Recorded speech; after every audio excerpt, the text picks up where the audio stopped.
Okay, good afternoon, everyone. I'm Raja Reddy here, Head of Marketing from Servier, India. I welcome you all to this last day of this advanced course for practicing pharmacists.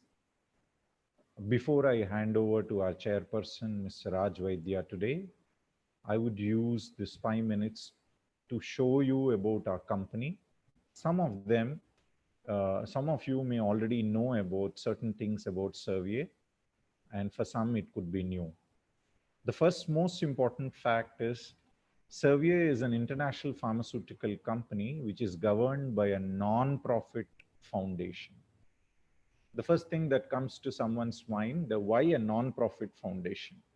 Because the founder, Dr. Jack Servier, he believed that money which is earned out of pharmaceutical business, treating patients, should not belong to any individuals. And that is the precise reason why, as a policy, we were never there in the stock market.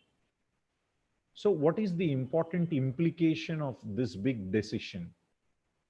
The important implication is whatever the profit that is earned by Servier is put back into research because there are no shareholders to pay the money to.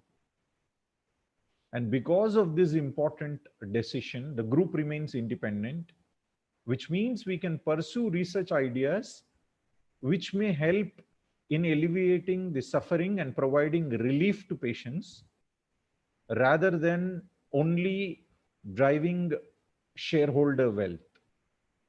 I can give you an example. Indapamide SR, it's our original research molecule, Natrelix SR.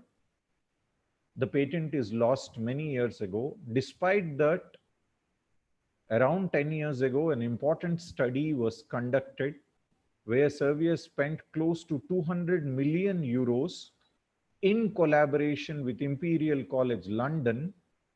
The study is known as HIVET study, where they wanted to know, by giving an antihypertensive treatment above the age of 80 years, will it help hypertensive patients at that age? Because till date, there is no available data. In fact, it was believed at that age, if somebody's systolic blood pressure is more than 150, let it remain so, because bringing down may cause stroke. But this study showed contrary. So this is one important implication of being an independent, governed by an independent non-profit foundation. But the other implication means that because we do not have access to shareholder wealth, then the number of molecules we can come out would be limited.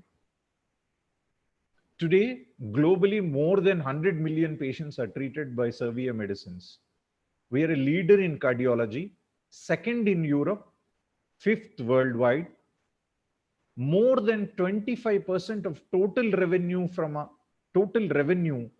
is invested back in research. And to give you an idea, some of the best companies in the world invest up to 10% of their net profit in research. Whereas from Servier, because we are a non-profit foundation, we invest close to 25% of our total turnover in research.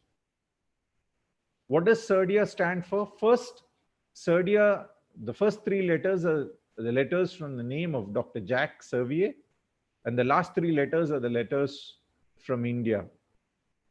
So we support brands which are made in India.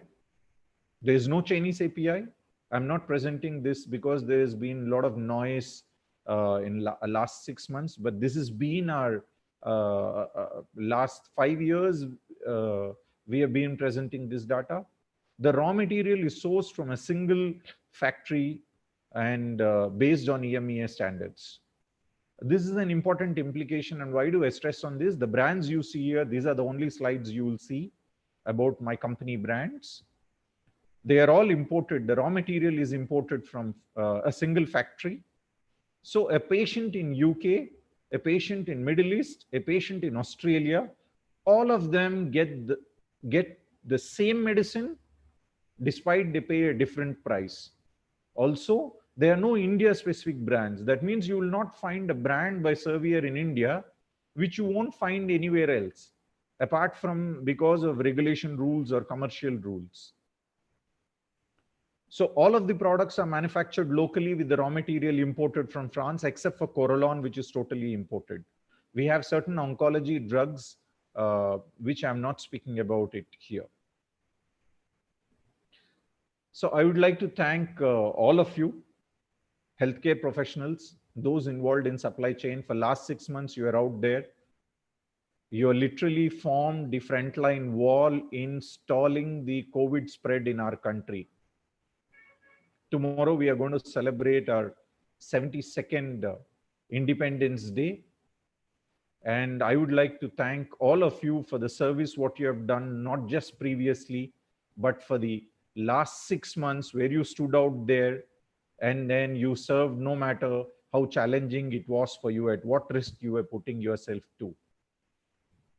I would also like to take this opportunity to thank IPA for framing such a nice program, for advising us on how to go about.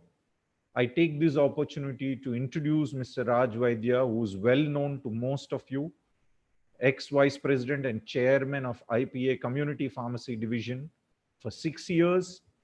He is the editor of the IPA Community Pharmacy Division E-Times. He is a practicing community pharmacist for more than 25 years. He is a partner and chief pharmacist at the Hindu Pharmacy in Panjim, Goa. And continuous pharmacy education has been very close to his heart. He has been actively involved for more than 2 decades in ensuring pharmacists in India, community pharmacists more so, remain up to date with the knowledge levels that are available. Before I hand over to Mr. Raj Vaidya, I also take this opportunity on behalf of Serdia India, wishing all of us a happy Independence, 72nd Independence Day tomorrow. Jai Hind. Sami, you can share the slides now.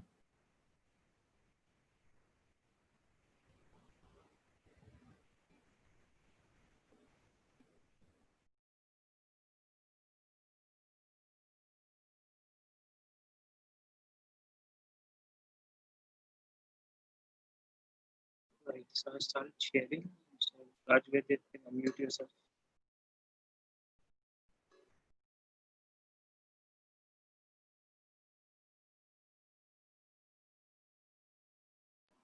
Hello, sir, you can unmute yourself. Thank you, Mr. Raja Reddy, and thank you, Servier. I would also like to thank Sami, and his supporting team, all at Servier, for coordinating with the Indian Pharmaceutical Association to organize this second continuing education program. It has been a wonderful experience over those 3 days and now these 2, and hope we end with another successful day. We are very much thankful to you because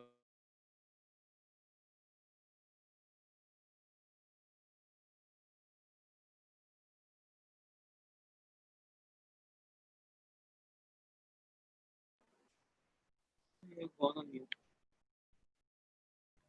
continuously like to upgrade the pharmacists in our country so that we can be better providers of healthcare for our patients. I welcome all the pharmacists across the country. It's been great to hear that 2,500 plus have been participating. It's really, these large numbers are very infusing to us. It's very nice to interact with pharmacists always. Continuing education programs are always very important. We must understand that we need to continuously brush up our knowledge as well as upgrade our knowledge with new things which keep on coming. Healthcare is a continuous process and the knowledge keeps changing almost every day. And we must take time from our busy schedule, however busy we are. Some time of it we must devote to upgrade ourselves and take part in such education programs. Of course, there is a lot of information available on the internet, etc. But these specific organized programs make it a little more concise so that all of us can come together. IPA has been making several efforts over the last many decades for providing such education programs. And this is an adversity that COVID has popped up. But I'm very happy to know that we have overcome this adversity, and because of this, at one go, we are able to be in touch with more than 2,500 pharmacies. So that is a plus point, and a new direction has been shown to us, and everybody is now going online, and we can speak out. Everybody can be in the comforts of their home or office at the same time, connect and upgrade themselves. And I thank Servier to make this possible for us and assisting us to doing this particular aspect. And I hope that we can look forward to many such programs so that we can continuously provide information to pharmacists. Uh, Now, with that, now I will come to our esteemed speakers. The first topic for today is about antibiotics rationalization. Yesterday, we have seen about the mechanism of action of various antibiotics and the problem of resistance. I think today the word rationalization is most apt for antibiotics. Worldwide, the scourge of antibiotics has created quite havoc. And India too is a large contributor to the unfortunate thing called as AMR, antimicrobial resistance, largely due to inappropriate usage. I think Dr. Somani will elaborate on that. So pharmacists from our side, we have to play our role to the maximum possible. One is at our pharmacy, how we handle the antibiotics, and second, how we counsel and convince our patients that they should use antibiotics very carefully. Now, it's my pleasure to introduce Dr. Rakesh Somani, who is well known and a professor and the principal of the D.Y. Patil College of School of Pharmacy in Navi Mumbai. He's an eminent research scientist with an academic experience of 20 years. He has published more than 40 research papers in national and international journals. He's a well-seasoned speaker in several esteemed national and international conferences. So giving sessions and lectures is not new to him. And he has established various research collaborations with various national and international organizations, such as the National Institute of Health in the USA, is a prestigious organization, the CDRI in Lucknow, and other organizations in the USA and Belgium. One of his research publications was awarded as the best research paper by the IDMA in 2014. With that, I present to you Dr. Rakesh Somani. The second topic for today is about narcotics storage and record keeping. Now, on one hand, we have a problem that the narcotics, I mean those which are to be used for therapeutic purposes, they are not as easily available as one would want them to be. And this is especially for the anti-cancer patients who are terminally ill and who very badly need them to control their pain so that they can live their last days very peacefully. At the same time, there are very strict laws in place. So because of these reasons, there has been very strict control over the supply chain of narcotics. So this is one reason why there could be a possibility that large number of pharmacies may not store such narcotics. So many of the times you need special NDPS license for this. But on the other hand, it is very important for all of us to know the importance of narcotics and why it is important for appropriate storage, supply chain, how it needs to be stored, and why record keeping is important. And to explain to this, there is none other than the person working in the field. It is a drug inspector, Mr. Praveen Bomasani. Welcome, sir. He's done his master's in pharmacy, and he's initially started his career as an assistant professor from 2005 to August 2011. And now from August 2011 till date, he is working as a drug inspector. He's a life member of the Association of Pharmacy Teachers of India, as well as that of the Indian Pharmaceutical Graduates Association. He has several national and international publications to his name and working on several ongoing projects. He has been a speaker at various trainings and guest lectures in national and regional forums. With your rich experience, sir, I'm sure our participants will benefit greatly as you share with them the different NDPS drugs and the details of how to store them and do proper record keeping. Sure, sir. Thank you. I think with this we can start off, and I think Dr. Somani can start with this presentation. Over to you, Dr. Somani. Yeah. Thank you, Rajvedya sir. Thanks for your kind introduction, and thank you the surveyor and the IPA for providing this opportunity to talk in front of such a huge gathering. As Mr. Rajvedya said that since I am a teacher, naturally we have a habit to talk. But of course, when I'm going to talk in front of such a gathering of learned people, naturally my responsibility is more in such case. So I'll just share my presentation before I actually start.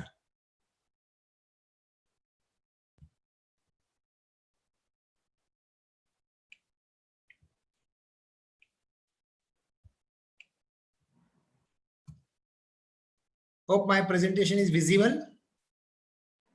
Yes, sir. I just need a slideshow. Yeah, I'll do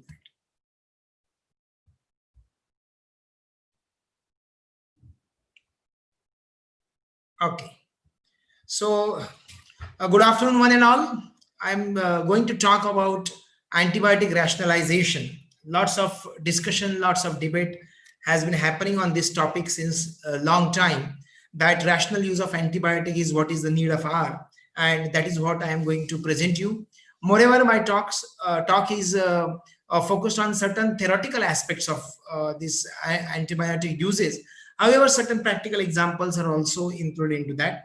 So to move forward, this is a statement given by one of the great surgeons of the United States. He mentioned that the war against infectious disease is over. This is a statement in 1969.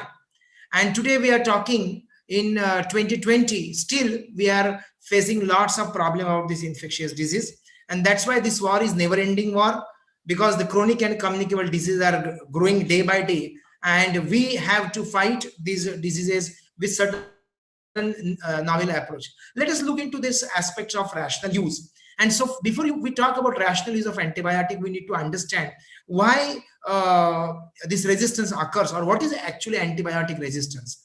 Of course, I was told that in yesterday's session you have discussed about certain mechanisms, practical aspects of the mechanism of actions of antibiotic. However, resistance is a typical phenomenon where whenever you take an antibiotic, it kills the microorganism for which it is targeting, as well as simultaneously it also kills the healthy cells or healthy microorganisms particularly. And in due course of time, what happened that if few microorganisms which are pathogenic in nature are still there in the cellular system, then this microorganism get an opportunity to grow themselves. And because the healthy microorganisms are not there, and then because since the concentration of the pathogenic microorganism increases, slowly and steadily what happened that your cell or cellular system become resistant to the drug which is coming to kill this microorganism. And that is how drug resistance increases. Broadly speaking, the antibiotic resistance is actually shown by the microorganism themselves. It is not the human being or the animal shows the resistance. It is the microorganism which shows the resistance. So when your particular drug molecule, that is antibiotic for today's talk per se, that when your antibiotic is not able to kill the entire strain of microorganism, pathogenic strain of microorganism, then in that case, slowly and steadily what happened that the new strain or the new variant of this microorganism get developed, and this new variant is not giving any response to this existing drug molecule, or probably you need to go for the new drug molecule to kill these new variants. And that is how this vicious cycle of use of antibiotic continues. So particularly speaking, if talking about this slide, that there was a concern from 1998 raised about the resistance of resistance of antibiotic. Antibiotic was supposed to be a great discovery by Alexander Fleming when he discovered antibiotic, penicillin particularly, as it was good and cheaper treatment for the infections. But till the time it reaches to 1990 or so, what happened that this resistance was also seen into large number of population, and because of that it became a bigger concern. So increasing mortality in ICU setup, also increasing cost of the treatment, and long duration of stay into the hospital. These were the biggest concern because of this antibiotic resistance. And also this antibiotic resistance gave emergence into new pathogens, new varieties of pathogens, new variants of the pathogens, and because of that new drug molecules were in need of R, and that is how this cycle, as I mentioned, continued. And this resistance became then big news into the media also. If you see this slide, you will find that a terminology used is superbugs. That since new drug resistant pathogenic microorganisms were found into the several kind of samples across the world, it is not restricted to one country, one geography, but across the globe. When this was found, then it was claimed, or it was terminated. It was termed as superbugs, and then there was a concern that how to kill these superbugs or how to address these superbugs. Entire media was highlighting this kind of issue, and this slide talks very practical aspects of this antibiotic resistance. If you see the right side of this slide, the right column, and right from the first row, 96% resistance to drug from the samples obtained from Delhi particularly, to the lowest row, if you see, more than 75% of the drug molecules are actually resistant to this kind of microorganisms, or rather in the reverse way, that microorganisms are resistant to this kind of molecules. Okay, and so when you study several samples, it is not for one particular sample, but when you see study several samples across different geographies, this resistance was brought into picture, and then it was a big headache for the scientific community, for the practitioner, as well as for the entire health profession. And as we know that people used to use, or rather they are still using, antibiotic as one of the first line of treatment. Particularly talking about this line, antibiotic and fluoroquinolones are our first love. If you see the title of the this paper, Antibiotic Prescribing Practices of Primary Care Prescribers for Acute Diarrhea in New Delhi, it means this paper has studied that even for the treatment of disease like diarrhea, what was the practice being followed across the several hospitals in the New Delhi, and it was found that lots of physicians, lots of clinicians, without any analysis, without any thorough study whether that particular antibiotic is really needed for that particular disease or disorder, was rampantly being followed and used, and that's why slowly and steadily the resistance was found to increase. However, the FDA had clearly warned in the beginning. When this resistance issue came into picture, FDA had clearly warned that fluoroquinolones are not supposed to be used as the first line of treatment. Okay, and if you see at the bottom of the slide in the red color, it is written that to include instructions, FDA had instructed that they should not be used for routine respiratory tract infections or uncomplicated urinary tract infection unless there is no suitable alternative agent available. So it is very clearly mentioned, clearly given guideline by the FDA, that when these fluoroquinolones have to be used and when not to be used. However, this rampant use was still going on.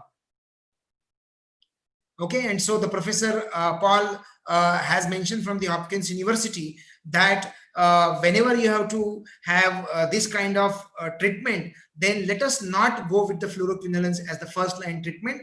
Of course, there are certain guidelines for that, which we will see in the subsequent slides. Factors to be considered while prescribing the antibiotic, and this is a very important slide. This slide is precisely for the clinicians, for those people who are actually prescribing. In our country, as you know, that prescription powers are with the physicians, clinicians, or doctors. And that's why whether we the pharmacists are in a position to educate this doctor community, this medical fraternity, when they are using or prescribing this antibiotic. So there are certain important questions which one need to answer while prescribing the antibiotic. The first is patient showing genuine symptoms of bacterial infections? So you need to analyze, and this analysis can be done based on certain guidelines of WHO. Also, there are certain experiential learning, and that's why this continuous education should happen, whether there are really symptoms of bacterial infection into the patient, whether there is any history of indication, which organism is likely to be responsible. So if a patient is belonging to a particular geography, whether these kind of microorganisms are observed or found into this geography, whether are you able to actually find out the specific microorganism responsible for that? If not, then it is really a matter of serious concern, because then in that case you go on using any kind of antibiotics and you just try whether a particular antibiotic will hit the target or not. So next question is, have appropriate specimens been obtained? Whether in order to understand which organism is responsible, whether number of samples which have been obtained are sufficient, whether those samples have been obtained from different sources, that is also very, very important. And what is the route of administration for an antibiotic or for a sample which we are for a drug molecule which we are going to use for a specific bacterial infection? Which antibiotic agent is best, and what is the route of administration? Both things goes side by side. And most important question, which we all pharmacists should also try to understand, that is a combination of antibiotic is required, and if it is, whether it is given in the appropriate doses. Because nowadays, if you see market, the pharmaceutical market across the globe is flooded with the combinations, and whether this combination is really required or not, that one has to see. And if one is able to analyze these questions appropriately, study these questions appropriately, then only your prescription practices of antibiotic will improve. So most important thing to curb this rampant use of antibiotic or to increase the rational use of antibiotic is good prescription practices of antibiotic. So if we can, devise certain guidelines for good prescription practices, then probably it can be checked at the level of the prescription itself. Because unfortunately, if the prescription is written, then the retail pharmacist or the community pharmacist or the hospital pharmacist has no option but to actually dispense that kind of medicine. And hence it is necessary that this prescription of antibiotic should be rationally done by the person who is prescribing it. And that's why educating that person is also equally important. So common causes of antibiotic therapy failure. So particularly, I think I'm not able to show this slide here, but we will just talk about this clinician's problem. We'll discuss this clinician's problem.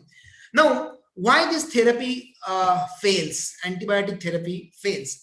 The most important problem, as I mentioned, two things which are very important is that lack of knowledge. Okay, lack of knowledge by the person who is prescribing. And second thing, many times lack of knowledge about the microorganism which is responsible for causing that infection. That is one thing. And second thing, which is important, that there are so many formulations in the market. Majority of those formulations are the majority of the formulations are the combinations. And when these combinations are available, then then the prescriber is not able to understand and not able to take a decision that what is to be prescribed. There are no guidelines, as I mentioned, that efforts are being made to provide guidelines now, but there are no common guidelines or standard guidelines across the world. So it is necessary that the regulatory authorities should put the guidelines here. As I mentioned, the standard or what is called as good prescription practices should be adopted. Then updates are too little, because ultimately what is the objective is selling of the medicine. That if that is the objective of even the pharmaceutical companies, then they are not able to provide necessary education to the prescriber, and in that case ultimately the rampant use of antibiotic goes into the market. And most importantly, again, the bugs are too smart, because as I mentioned that the moment you use more antibiotic, more resistance comes into picture.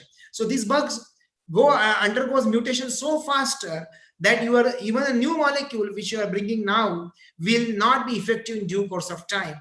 And these are the major problems or challenges because of which this antibiotic therapy fails. But do you feel that these are really challenges, or these are just excuses?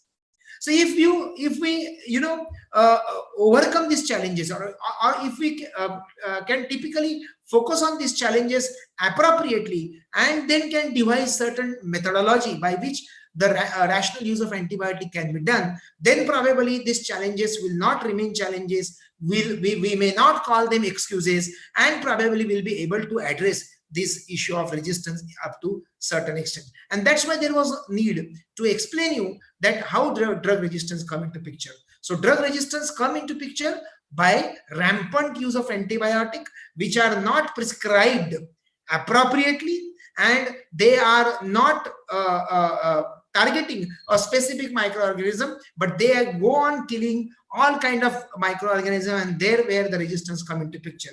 And that's why we move to the topic that what is the rational use of antibiotic or antibiotic rationalization. So what is rational?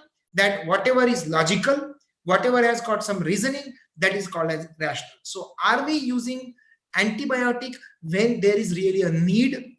Are we using an antibiotic when there is certain logic behind using the antibiotic? That is called as rational use of antibiotic. And I need not tell you the definition of antibiotic. It is a molecule, or it is a medicine that inhibits the growth or destroys the microorganism. And when I say microorganism, I am talking about good and bad both. So this antibiotic, they go on killing good as well as bad microorganisms, and that is why they are not supposed to be used every now and then. Whenever is required, then only antibiotic has to be used. So to stop the resistance, or to create non-resistant kind of atmosphere, then most important thing what one has to do is that use minimum antibiotic, that too whenever necessary. And so determinants of irrational use of antibiotic. So if you see, this is a comparison between the prescription or prescribing practices as well as dispensing practices. So as we were talking about, that it is a prescriber who decides which antibiotic has to be run into the market. However, the prescription determinants of antibiotic are lack of appropriate knowledge. We have already discussed many times, the prescriber is not aware what is to be prescribed. Then lack of trust in or delayed lab results. If the lab results are not given in appropriate time, the prescriber is not able to define the exact molecule, and in that case the prescription goes wrong, or probably it goes beyond our sight. Desire to meet patient demand. Many times patient themselves says, give me an antibiotic so that I will get cured immediately. Fear of clinical failure. So if I do not prescribe antibiotic, and if the patient is not getting cured immediately, then my practice goes down. And that's why there is a fear in the minds of the healthcare professional also. And that's why this fear creates that it focuses or pushes the prescriber to prescribe the antibiotic. Economic incentive, nothing to talk about. These pharmaceutical companies and many aspects are involved into that. They provide incentives for rampant use or rampant prescription of the antibiotic. Unstable or inadequate drug supply. Peer norms. I mean, if XYZ doctor is prescribing this antibiotic, then why I should not? And because of based on that competition kind of thing, the antibiotics are prescribed. Marketing influence, as we mentioned about economic incentives and marketing influence, both are interrelated thing. And traditional beliefs about antibiotic. Traditionally, we feel that if you have to get cured immediately, then antibiotic is the only thing which will help you out. With all these factors, if you put together, these factors make a healthcare professional to prescribe the antibiotic. And when the antibiotic is prescribed, it comes to the dispensing counter of a pharmacist into the community or hospital setup. And what happened then? The determinants are desire to meet customer demand. Many times customer come with the prescription without prescription. I had taken that antibiotic a few months back, At that time I had brought a prescription. That time you had given me, I want the same kind of antibiotic because my symptoms are same. That is how the patient tells to the pharmacist, and in that case the pharmacist has no option but to dispense those antibiotic without prescription also sometimes. Then again, economic incentives are also there for from the pharmaceutical company side. Lack of appropriate knowledge, both sides, to the prescriber as well as to the dispenser, appropriate knowledge about the use of antibiotic. And when I say use of the antibiotic, I am also talking about their route of administration. That is also a major concern here. The marketing influence, lack of regulation and enforcement. There are certain guidelines now coming up into the field. However, there are no strict regulations as of now, and because of those things, antibiotics are dispensed and prescribed rampantly. Copying practice of local physicians as it is same peer norms as in case of the prescriber, and unclear role as health provider, because pharmacist should understand that his role is not to dispense, but his role is also to counsel the patient and also to take appropriate precautions when he or she is delivering or dispensing the medicine. And of course, he and she has to ensure that whatever medicine is being dispensed from his counter, whether that is really needed in that circumstance or that situation. If this kind of precautions are taken by the community pharmacist or by the hospital pharmacist, I think some or the other percentage of the rampant use of antibiotic can be certainly achieved. Important aspects in rational use of antibiotic. So these are the things which decides, how the antibiotic can be utilized effectively. Genuine indication if it is really needed. Minimum number of drug, as I mentioned, that there should not be a combination, but a drug in one in single capacity. If it is there, then that can be prescribed or dispensed. Inexpensive and appropriate formulations. Most important, this is very important factor, because there are certain antibiotics which are really cheaper, but there are majority of the antibiotic third, fourth, and fifth generation. These are really very, very expensive antibiotic. And if those antibiotic we could bring them down, their cost, if we could bring them down, then probably it will help in deciding whether it is to be used appropriately or not to be used, and when to be used. Avoid IV route. This is also very important, that if, as and when needed, then only this IV route of the antibiotic should be used. Otherwise, the oral route of antibiotic is what one has to think of. Monitoring ADRs. Nowadays, this is very important word being talked across the globe, that if we are able to monitor the adverse drug reaction coming out of this antibiotic, then we will be able to analyze that for what set of microorganism or what kind of single antibiotic can be used. And so this ADR monitoring is also important, and preferable, as I mentioned, preferable route of administration should be oral, generally as and when required. And this slide talks about that we take antibiotics so rampant that even if there is small common cold which can be treated by in-house remedies, some Ayurvedic remedies are simple by certain in-house remedies, then in that case also we nowadays use antibiotic very rampantly. And if this kind of practice continues, then the resistance has to happen. And if resistance happens, then new molecule search is required. And if this new molecule come into picture, new variant of the microorganism come into picture, and the cycle continues. So we have to decide whether we really need an antibiotic for such kind of reasons. And so antibiotics are generally indicated only when there is an infection which is proven. When there are higher chances of acquiring infections, so as a prophylactic treatment, we should use antibiotic. Okay, and if we do not follow these two complete guideline clearly in the spirit and letters, then in that case this antibiotic resistance is bound to happen. So we should know what is the cause of the infection, and if there are chances of acquiring infection, prophylactic, then only antibiotics are indicated. FDCs, we know that fixed dose combinations are nowadays being used irrationally, and that is how it also causes the problem of the resistance. So irrational fixed dose combination, as I mentioned, that there are at least 100 brands of combination of drugs like norfloxacin or ciprofloxacin with metro and tindazole. Now, tindazole is an anti-diarrheal molecule as a cipro and or norfloxacin antibiotic. When these are the combinations we are prescribed, do you really need that norfloxacin, cipro should go with metro and tindazole when the diarrheal kind of symptoms are there?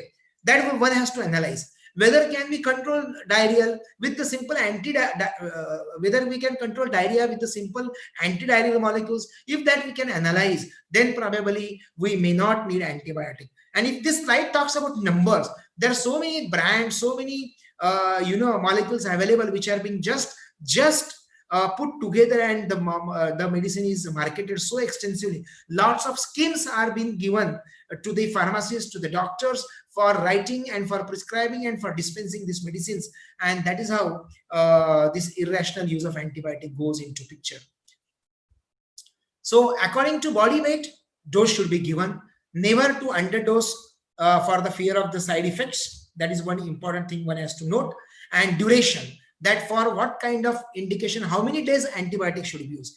If you reduce the dose of the antibiotic, if we do not take the complete dose of the antibiotic, then that is going to cause the resistance in due course of time. So it is mentioned on this particular slide that which antibiotic has to be taken for what, how many days, and for what kind of diseases. So lower respiratory tract, upper respiratory tract, urinary tract infection, or sexually transmitted diseases, how many days antibiotics should be taken. So dose and duration, please keep in your mind these two Ds, dose and duration. These are the two important factors which actually decide the antibiotics, the use of the antibiotic. And just to tell you where India stands into international platform. So on WHO has mentioned that India is in the yellow zone, not in the green zone. Green zone means where the optimum use of antibiotic is done. We are in the yellow zone, certainly not in the red and black zone, but in the yellow zone where we need to still work upon these factors and rationally and increase the rational use of antibiotic. Awareness in India is still in the yellow zone. We need to do a lot of efforts, particularly the community pharmacy division, IPA, and this kind of organization can come forward to increase this awareness about the antibiotic. Training of the professional is also required. And so these are the certain points. I'm coming to the end of my presentation.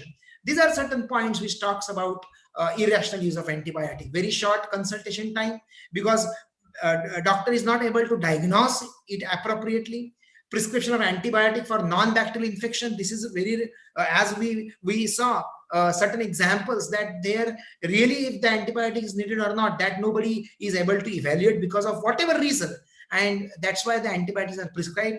Polypharmacy, too many medicines are prescribed per patient. So one patient may have 3, 4, 5 medicines. And because of that, probably the decision is not, the conclusion is not drawn which particular medicine is making an effective biological effect into that particular patient. Failure to narrow antimicrobial therapy when causative organism is identified. We need to first identify the microorganism, and from the pool of several antibiotic, we need to come to a specific antibiotic or a specific class of antibiotic. If that we are able to do, then naturally this rational use can be increased and rampant irrational use can be decreased. Patient self-medication must be avoided. Many times patients simply take the medicine and pharmacists also deliver the medicine. That is also wrong. Patients do not adhere to prescribed treatment. That we know, all of us are aware about that in India, this practice is still not there in the patient, that education awareness is required. And these are the guidelines. I am not going to the guidelines, but there are certain guidelines given by certain agencies, okay, that when and how these antibiotics are to be taken. All these guidelines are available on the Google platform, open platform. Government is also coming up certain regulations that they are forming a national policies of containment of antimicrobial resistance. And if you follow, most importantly, there is necessity of infection surveillance in the hospital. Many times we are not taking the data from the hospital, and then we really don't know whether that particular infection is being spread across, whether that infection is really of that origin. If we are able to find out from the hospital, so strong study is required from the hospital, and accordingly education is required, monitoring is required. So lots of policies are coming out by the government agencies also. So it is a primary role of pharmacists. And last slide here, which is for you people, for me, and for everyone who are handling this antibiotic on the daily basis, that dispense antibiotic when they are needed. When patients are seeking treatment for cold or flu, do you explain that antibiotics are not needed? So please, this is a role of a pharmacist, whether it is really required. Many times pharmacist only prescribes or not prescribe, but dispense the medicine without any discussion. Do you talk to patients about how to take antibiotic correctly, antibiotic resistance and the danger of misuse, whether any kind of pamphlet is displayed on the pharmacy regarding all this aspect? One has to ponder over, one has to think upon that. This is a big topic, lot of debatable topic it is. But certainly, as a pharmacist, what is my contribution? Whether am I able to do that, that one has to ponder upon. Do you remind patient to contact their health professional if symptoms persist? Do you talk to patients about preventing infections? For example, vaccination, hand washing. Nowadays, in the COVID situation, we pharmacists are, helping out the patients to take maximum care without any further giving any further knowledge about it. So that this is how I feel that I have just summarized these things. It is a topic of a lot of angles will come into this topic. However, I summarize into some important aspects. If we all work together, I think this irrational use of antibiotic can be curbed, and we can go ahead with the rationalization. Thank you so much. I hope I have kept my time.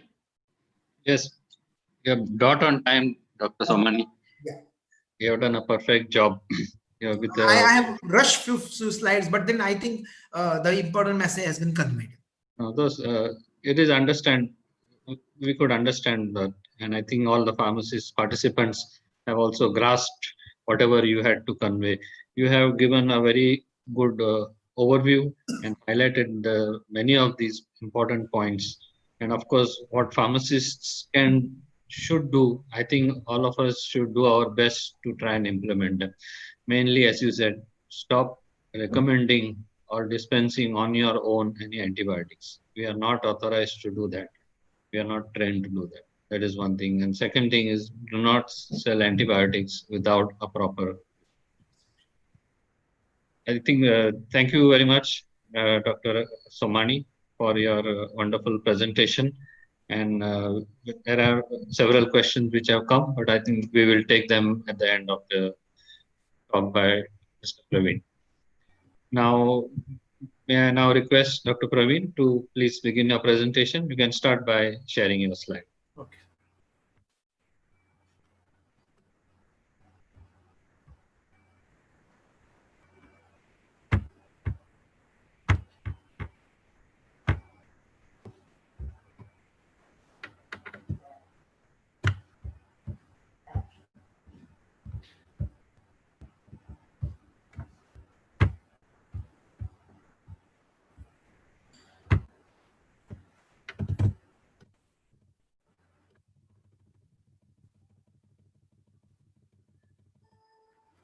Okay, sir.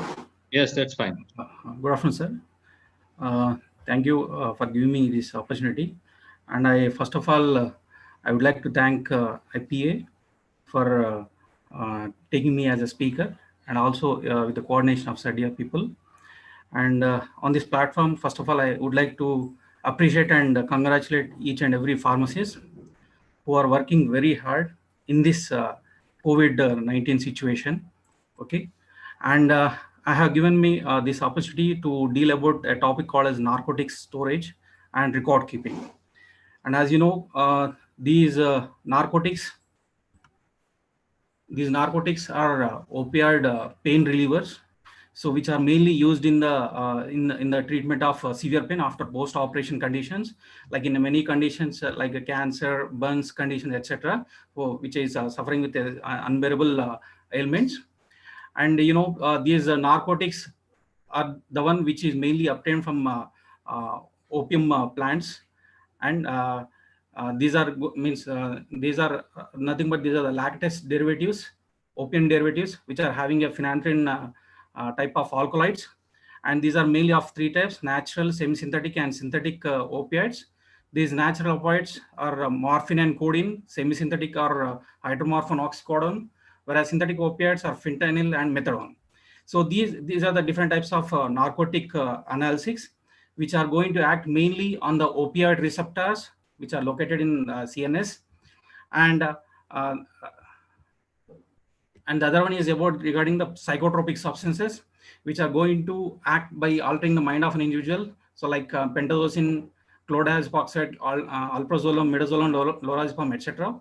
Whereas controlled substances are the one which are mainly used in manufacturing of the narcotic drugs and psychotropic substances, like asticanide, ephedrine, pseudoephedrine, etc.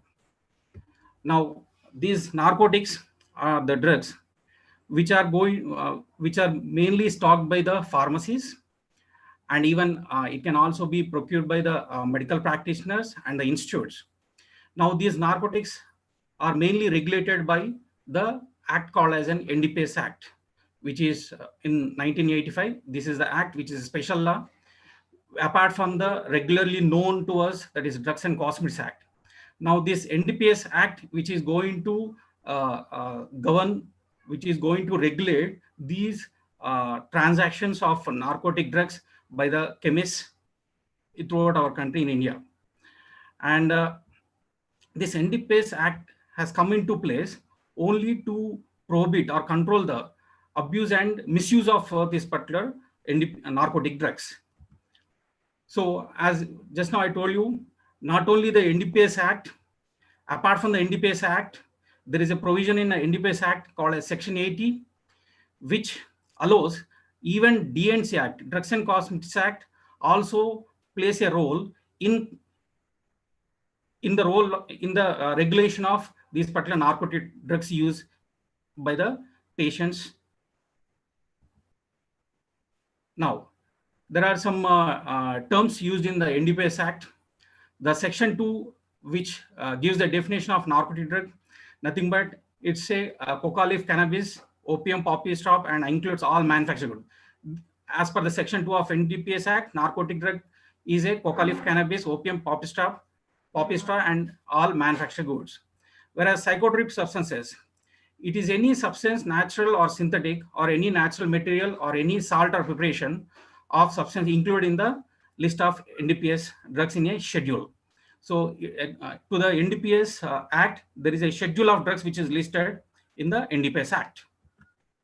Now, the controlled substance, it is a substance which the central government having regard the information as to its possible use in production or manufacture of narcotic drugs or psychotropic substances, or to the provisions of any international convention by notification in the official gazette declared to be a controlled substance.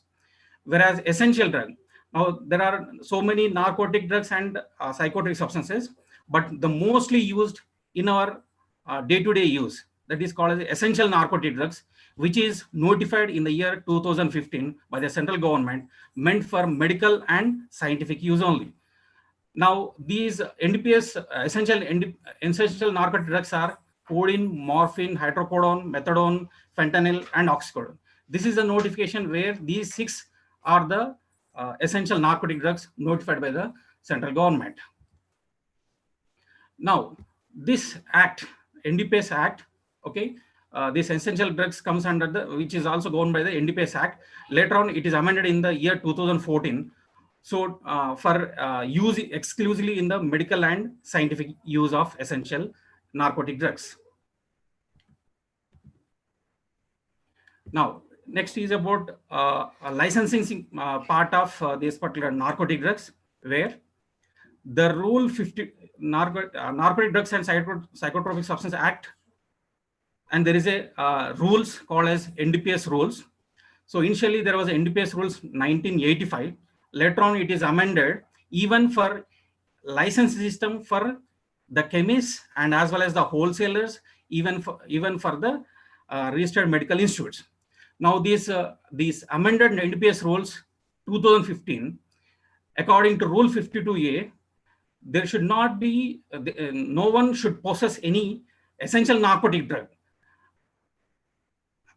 otherwise than in accordance with the provisions of these rules. So as per Rule 52A, the person should hold a license for transacting, that is nothing but purchasing or sale or giving as per the prescription of registered medical practitioner. As per Rule 52A, any chemist or the wholesaler or any person authorized by the drugs controller should hold a license as per Rule 52A.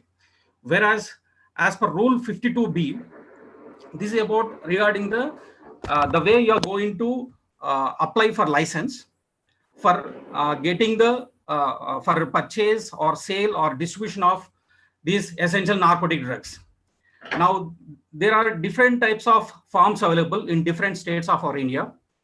Now, every application for issue of license referred shall be in such form and manner as may be specified by the authority. Now, these are the different terms which are used in the as per the Act 1985. So, as per this Act, the licensed chemist means a person who has obtained a license to possess, sell, possess in the sense purchase, sell, exhibit or offer for sale or distribution by retail essential narcotic drugs under these rules. Whereas the licensed dealer, nothing but here dealer means is a wholesaler, means a person who has obtained a license to possess, sell, exhibit or offer for sale or distribution by wholesale essential narcotic drugs under these rules. Whereas medical institute, it is a separate topic, as now today we are dealing only with the pharmacists in this conference. So I'm dealing only regarding with the licensed chemist and licensed dealer. And next thing is about prescription part. Prescription means a prescription given by a registered medical practitioner. As you know, registered medical practitioner, nothing but it is under one of the section under the Indian Medical Council Act. So registered medical practitioner for the supply of any of essential drugs to a patient for medical use in accordance with these rules. So these are the certain terms notified in the Gazette. And these are the most commonly used different formulations of various strengths of narcotics by different companies available in our country.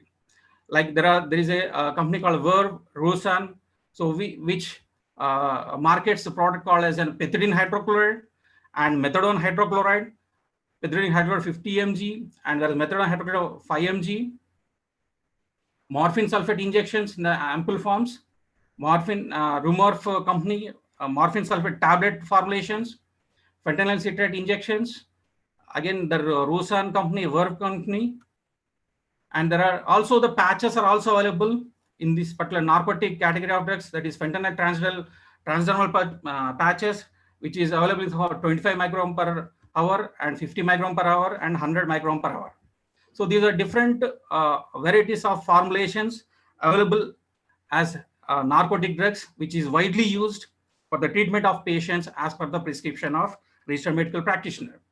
And whereas the Rule 52D, which says about the transport of essential narcotic drugs as per the NDPS rules 2015. Now, as per this Rule 52D, there should not be any consignment, nothing but purchase order with, there is a form called as an form number 3C. Now, this is a consignment note. This is a consignment note where the chemist or the dealer is going to get these particular narcotic drugs with this consignment note called as an form number C.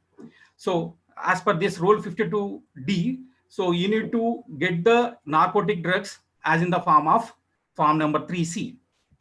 So with the allotted dose and strength and quantity allotted to the so-and-so chemist or the wholesaler.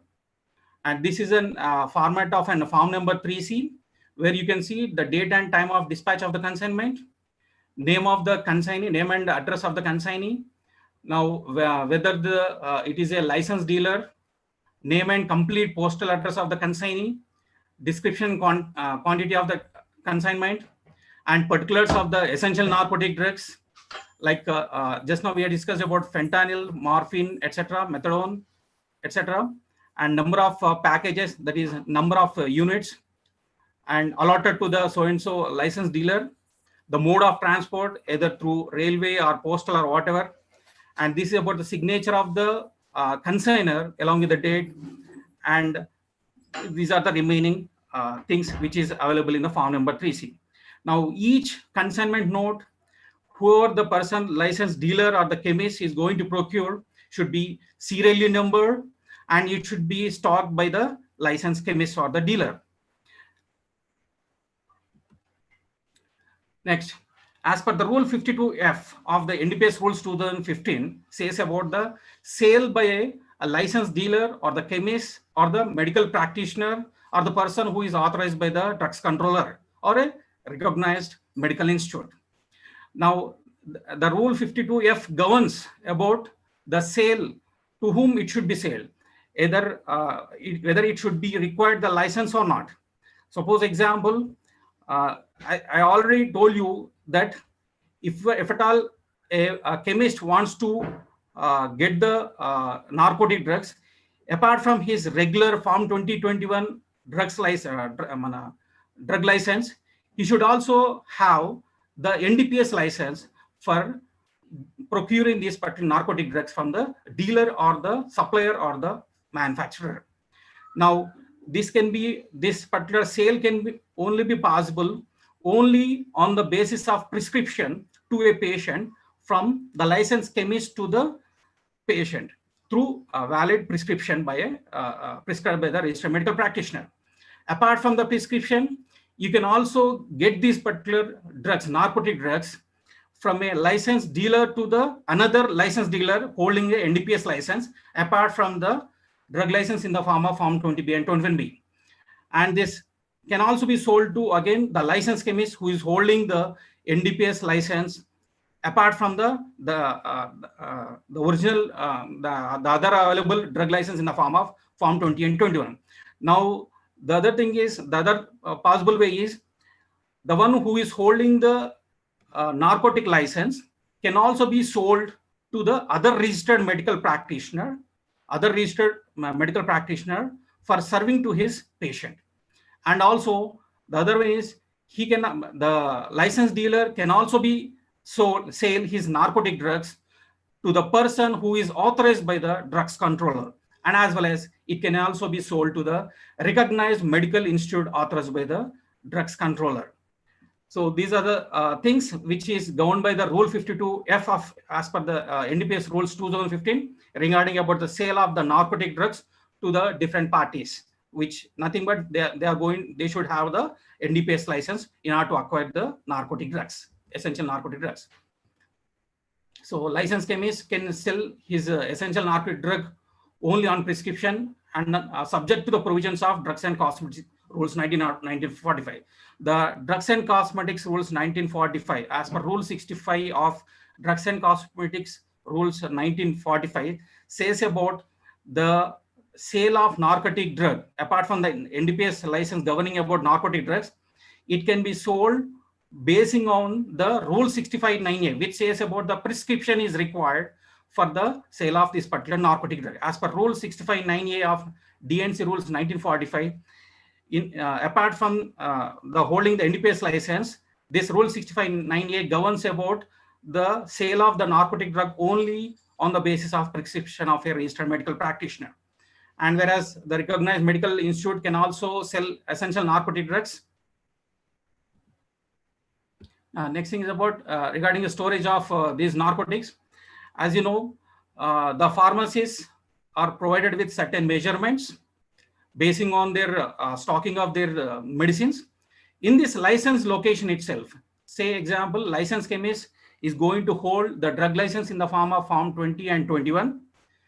Apart from the other drugs, Schedule H or H1 or drugs, these narcotic drugs shall also be stocked along with the other drugs which are used for human use itself. So for these narcotic drugs, you have to store in a special safety conditions. Now, as these narcotics drugs can be of misusable things, so each and every narcotic drug is accountable one, and your area inspector will be regularly auditing your licensee. So it should be, you should be in your position to safeguard the stocking of these particular narcotic drugs under a special provision called as a lock and key facility, separately from the other medicines used in your counter, and it should be under either safety cabinet, separately provided almirah, or the safety cabinet of narcotic cabinets. Either it can be double key, and one key should be with the one who is holding the license, or the licensed chemist, or the one who is holding the license which is given by the concerned state drug controller authority. Now, as each and every narcotic drug is accountable thing, it should be properly stored, and there should be sufficient lighting should be provided, and even the temperature conditions are also very much important in order to have the stability of your this essential narcotic drugs for having a required efficacy to the patient after issue from your counter. So, and in this safety cabinet, it should be provided in a 2 compartment ways. One is the one you have procured all the narcotic drugs in a basing on your possession capacity, which is given by your state drug controller. And whenever you issue these particular narcotic drugs to the patient, suppose if the unused one, which is got back to your pharmacy counter, it should be again taken by your pharmacy counter. The unused one should be stored in your this safety cabinets. And as I just now told you, each and every ampoule or the tablets or even the patches are accountable, okay, in order to avoid the misuse of these things. Even the used ampoules, used these strips of these particular tablets or these used patches should be returned from your operation theater or from the inpatient ward to your pharmacy counter for showing these particular proofs for your auditing agency, like your drug inspector or whoever may be the auditing agency who has given the license to you for stocking these particular narcotic drugs. So I mean to say these particular drugs, narcotic drugs should be stored in a proper way. One thing is providing in a sufficient light condition, and as well as providing in the storage condition which is provided on your label of this particular narcotic drugs, and it should be under the lock and key facilities should be provided, and only authorized person should get accessible for this particular stored essential narcotic drugs. Now, apart from this particular storage of your essential narcotic drugs, you should also maintain the relevant records of each and every narcotic drug license allotted to you. In a narcotic license, you may be holding either morphine tablets of different strains, you may be holding the fentanyl citrate of different strains of different possession capacity. So, for each and every narcotic drug, you should maintain a separate record for each and every narcotic drug. So now in this particular narcotic drug, you should be, the concerned pharmacist should make an entry. The concerned pharmacist should make an entry like this type of format, like example, morphine tablets and the trade name, the brand name of your morphine tablets and the manufacturer. And these are the columns which you need to maintain on the register: the date, batch number, manufacture date, expiry date, the how much you have received from your supplier, the supplier's name or the dealer or the manufacturer name you need to mention over here, and the patient's name to whom the so-and-so quantity of the morphine tablets has been issued, the quantity, how much you have given the quantity to the particular patient as per the prescription given by the registered medical practitioner, who is the doctor, and name and signature of the recipient, and who is the, generally in the hospitals, mainly it is being taken by the nurses itself for giving the medication to the patients, and this person's name, that is pharmacist's name and signature, the physical stock, that is nothing but closing balance on the day, and any remarks. So this is the register which is being maintained at the licensed chemist or the retailer, whereas this is another pattern which is being maintained at the wholesaler end. Almost same columns, just minor difference between the retailer and as well as dealers. Again, the same thing: date, the invoice number from where you have procured, the wholesaler where the essential narcotic drug has been procured, the invoice number, batch number, manufacture date, expiry date, how much quantity you have got from through this particular consignment note, supplier's name and address, that is the manufacturer again from the other narcotic drug license holder, wholesaler name, and sold to whom, that is nothing but which retailer you have sold to which retailer, the quantity, how much quantity you have sold to the retailer, the date, invoice number, your sale bill number, received by nothing but the licensed chemist who has received your essential narcotic drug, and the balance at the wholesaler end and the remarks. Now, these are the narcotic drugs which is being maintained by the retailer and also at the wholesaler end. And these entries in this particular narcotic register should be entered through the pen itself, not through pencils or etc. There should not be erasing. Such type of things should be happen on your official narcotic drug register, and each and every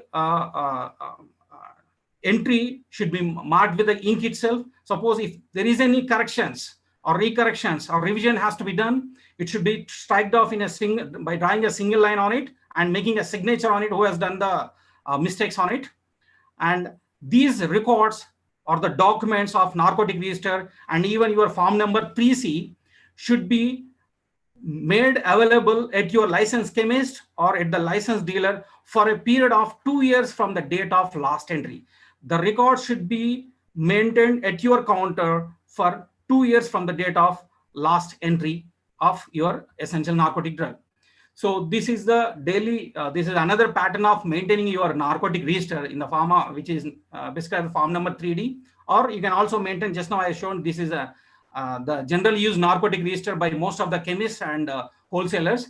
So the form number 3D is also nothing but it's a daily accounts of essential narcotic drugs to be maintained as per this form is prescribed in the NDPS rules.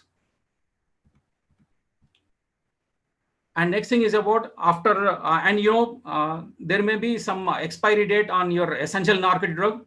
Within the essential, within the expiry date of this essential narcotic drug, it should be issued to the patient, and some may be returned and some may not be used, and it may be stocked for a long period of time at your retail counter or your wholesale counter by you. And so at least every month you need to check about the expiry dates of your possessed, your licensed essential narcotic drugs at your end.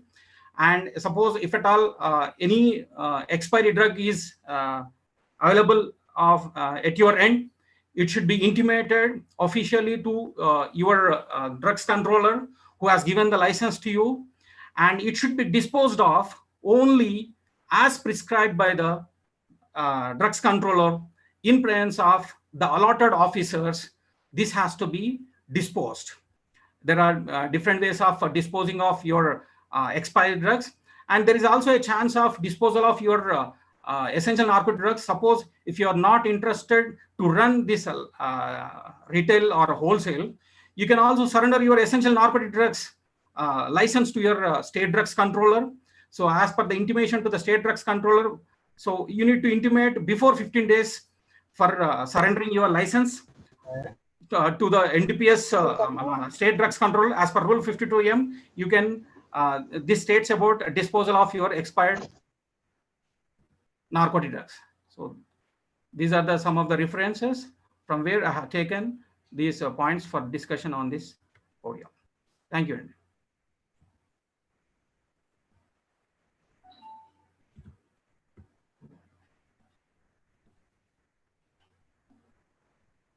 Thank you very much, Dr. Praveen. Thank you for a very exhaustive presentation. You have given a very good overview of this narcotic drugs, and I think a lot of us will draw a lot of information from this, because not many pharmacies stock these NDPS drugs. Not many have these NDPS licenses. You have covered it wonderfully, and with your ground level experience, you are in a good position to inform us all of this. Sure. Thank you. Thank you, sir. Thank you.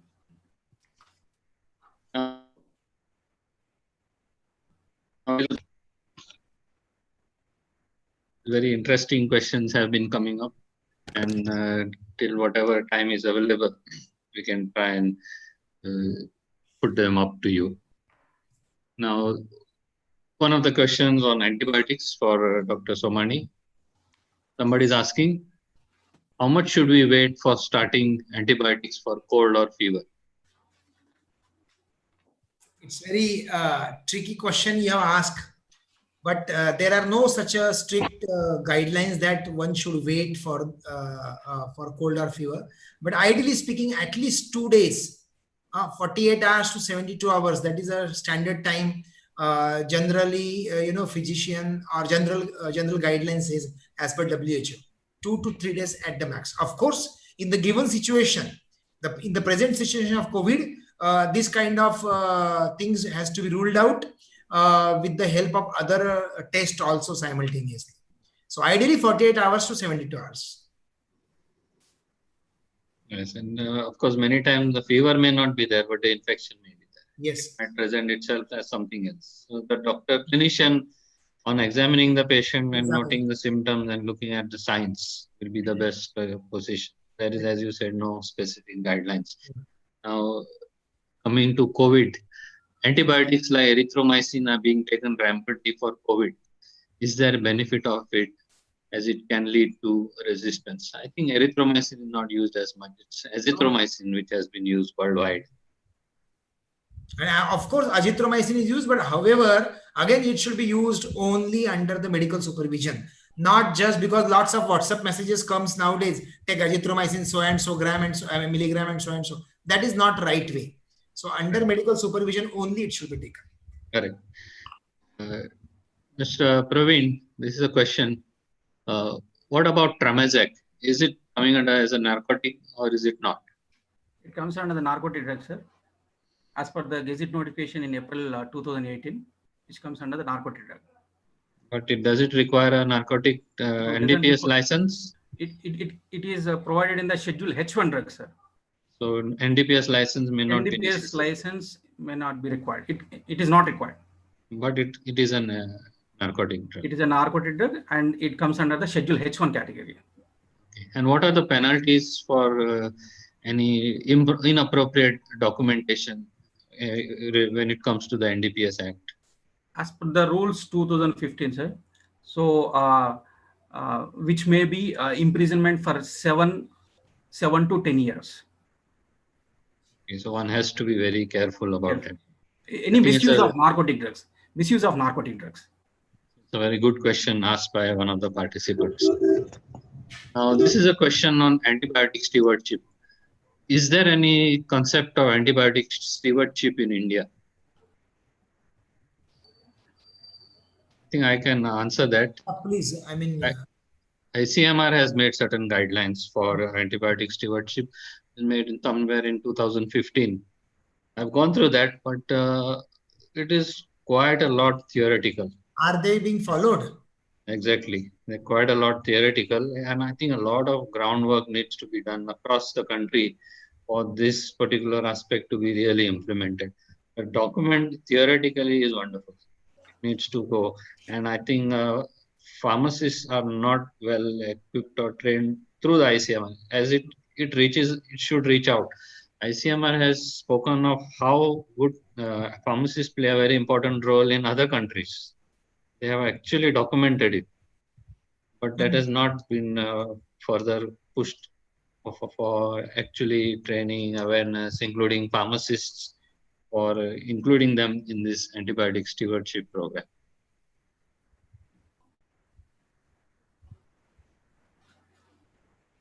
For Mr. Praveen, as a drug inspector, what are the points that are inspected in the audit for narcotics?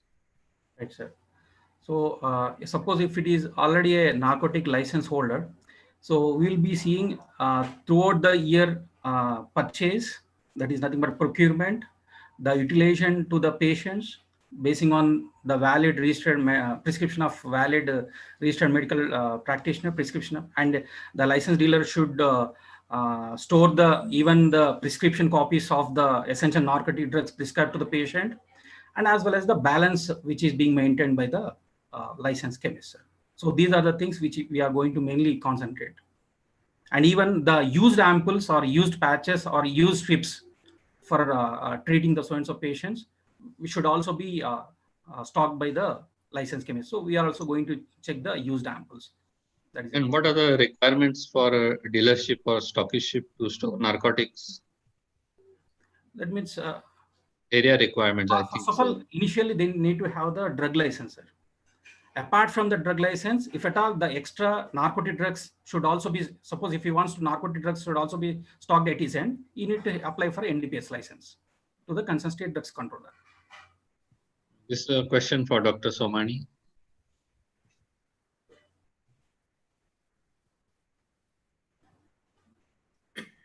Any source of patient information about antibiotics? Somebody has asked. What is it? I mean, I didn't understand the question. Source of patient information. I think we could look at it in two ways. Question not very precise. Yeah. One is what is the information available to pharmacists which they can pass on to patients. That could be one.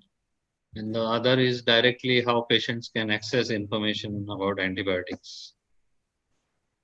Okay.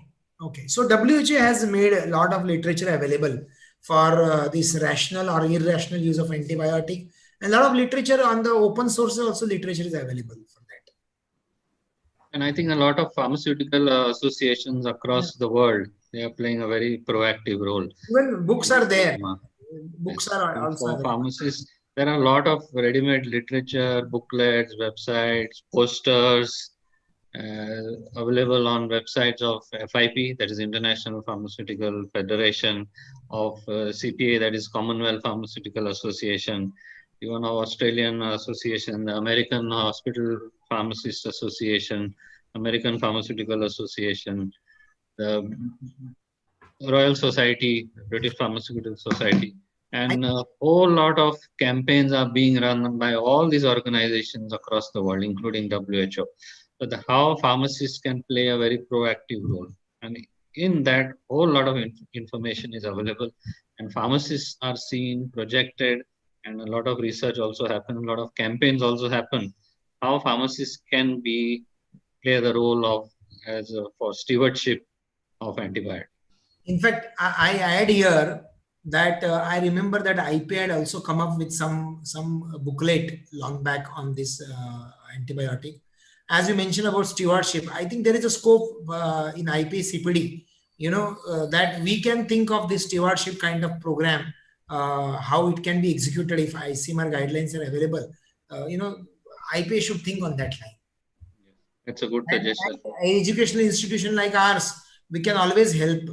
We can come forward. Students can be channelized to propagate these kind of messages across the community. Students and community and hospital pharmacies, we can all network and provide this information. Okay. IPA has already made a lot of posters which are uploaded on IPA's website. Various posters, including Pharmacy Week, 1 year was dedicated to antibiotic proper usage. And every year, 14th, I think the second or third week of November is always promoted as antibiotic week. A whole lot across the world, a whole lot of awareness is created on that.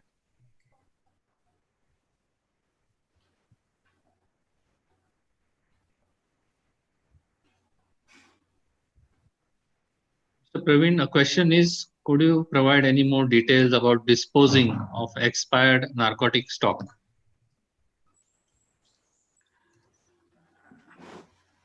Sir, come again, sir. Regarding expired? Disposing of expired narcotics stock lying with a retailer or a wholesaler. Okay. They need to apply for disposal of how much stock they are holding at their end, which are of expired one. And accordingly, the concerned license issuing authority will give a letter for disposal in presence of the concerned area drug inspector. In presence of him, these particular, basing on the type of formulations, it will be disposed of. And their SOP, which is being maintained at the licensed chemist, SOP for disposal. Now, should a retailer also collect the ampoules or strips, because a retailer gives to the patient who goes home? So he's not exactly in touch. So the used ampoules or used strips, so should a retailer also collect? That is a question which is come. If he is holding NDPS license, then he should stock the used ones.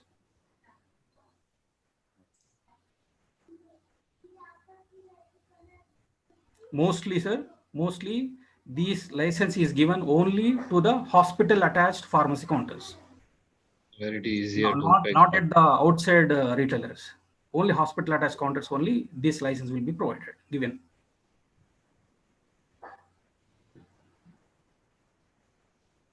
Okay, I think with that, I will thank both the speakers for their wonderful participation, their very informative and precise talks that you have given and answered the questions so rightfully of our participants. I now hand over the session to Sami, who will announce, I think, the winners of the quiz.